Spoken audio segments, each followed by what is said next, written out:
Jigawa State, northwest Nigeria, with a landmass of 23,154 kilometers per square meters and spread across 27 local government areas, is adjudged to be the worst hit state by the recent flood across Nigeria.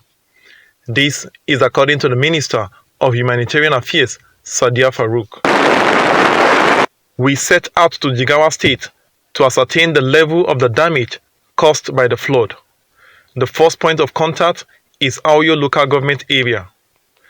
The people of Auyo are known for rice farming. The devastating effect of the flood is visible, though some parts of the lands have dried up due to the nature of the lands in northern Nigeria. The flood that ravaged the state destroyed farmlands, rendered many people homeless, and cut off power supply to thousands of homes and other buildings. The people said they have never experienced such magnitude of flood. The flood in our local government is very worst because the communities in our local government, there are about 224 communities that are affected the flood. The situation is very critical in our local government because during the flood, most of the households have left their houses. They become homeless due to the submerge of the water. It affected majority of the households. Apart from the other infrastructure like electricity, water supply, houses, schools, and other have been affected by the water. I want to appeal to the federal government to come to assistance of the people as well as the donor agencies. Here at Galadimawa in Auyo local government area of Jigawa State, we met with some of the victims of the flood who explained to us the devastating effect of the flood in the community. Around here where we stay are houses, but what remains of it is what you can see. Displaced persons in this local government said they are yet to receive support from the government.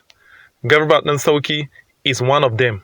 He narrates how his farmland and house were washed away by the flood.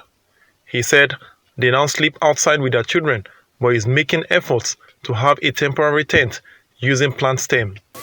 Due to the flood, we no longer have houses, no food, no farmlands.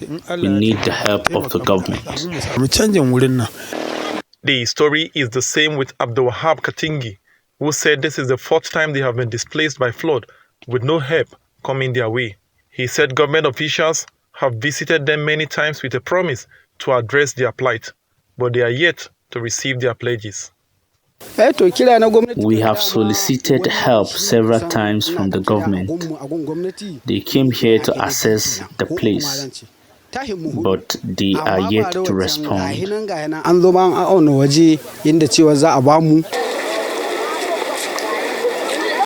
In Jigawa, Taura, and Ringim local government areas, the water is gradually receding as residents battle with the situation.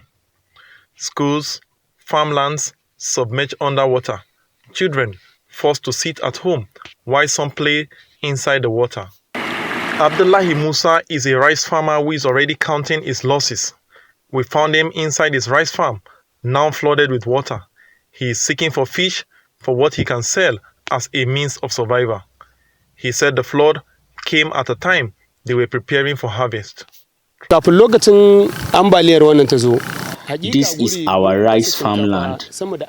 We were here preparing for harvest before the flood came to destroy the farmland.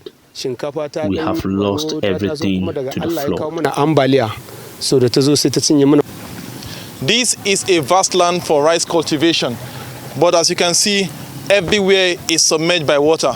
The farmers are already counting their losses.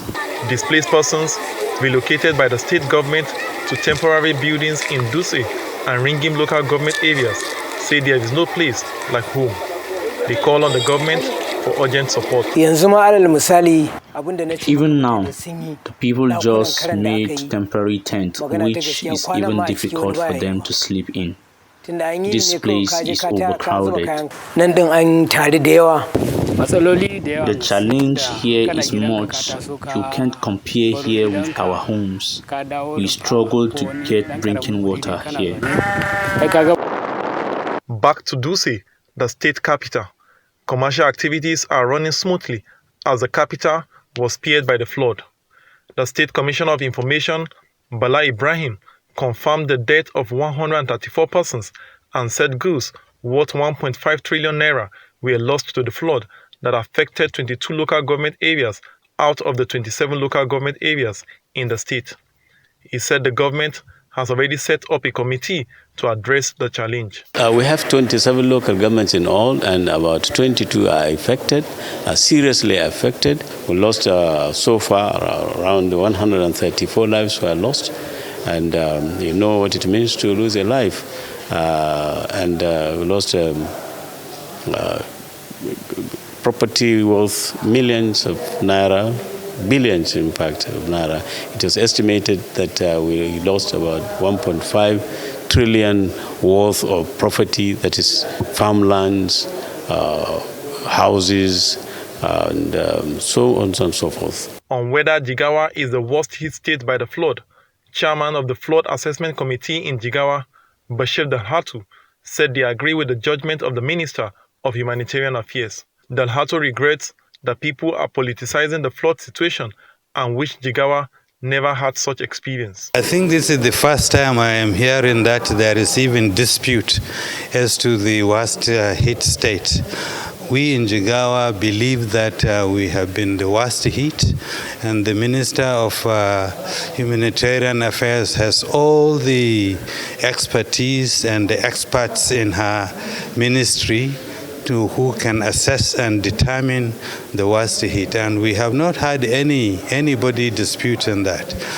Unfortunately, for people who are not aware of our kind of environment here, one flood comes, it comes very, very, very heavily, and it goes away with so many of our well-being here. It takes life, takes farmlands, farm produce, houses, offices, schools, hospitals. So this is not a competition of where it is hit most. We wish we are not even hit at all, so that we do not even come into public debate. With the rainy season now over in this part of the country, the people of the state can only pray and hope that necessary measures will be taken by all parties to prevent another flood disaster next year. Ayo Adenaye, Arise News.